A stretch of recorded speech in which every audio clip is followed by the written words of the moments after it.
தனக்கு மிஞ்சினது தனக்கு மிஞ்சிதான் தான தர்மம்ங்கிறது பழமொழி அல்ல, பெரியவர்கள் சொன்னது அதல்ல. தனக்குன்னு மிஞ்சினது தானமும் தர்மமும் தான். நீ இவ்வளவு சம்பாதிச்சியே, இவ்வளவு வீடு கட்டினியே, இவ்வளவு கார் வாங்கினியே, இவ்வளவு சொத்து சேர்த்தையே, அதெல்லாம் உன் கூட வரப்போறது இல்லப்பா. அதெல்லாம் வேற யாரும் எடுத்துக்க போறா. ஆனா உனக்குன்னு சிலது கூட வரப்போறதே, உனக்குன்னு மிஞ்சி உன் கூட வரப்போறதே. அந்த மிஞ்சின்னு உன் கூட வரப்போறது என்ன அப்படின்னா தனக்குன்னு மிஞ்சினது.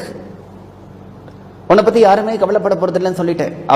அவரவர்களுடைய லீவு, அவர்களுடைய பணம், உன்னுடைய சொத்து, டாக்டர் பில்லு, இதை பத்தி தான் கவலைப்பட போறாளே தவிர நீ எந்த உலகத்துக்கு போற, நீ சந்தோஷமா இருக்க போறியா, நீ ஆனந்தமா இருக்க போறியா, நீ சாந்தியா இருக்க போறியான்னு யாரும் கவலைப்பட போறது இல்லை. அதுக்கு நீ தான் கவலைப்படணும். நீ உயிர் வாழும்போதே கவலைப்படணும். நீ உயிர் வாழும்போதே கவலைப்படணும்னா நிறைய தான தர்மங்களை பண்ணினா அது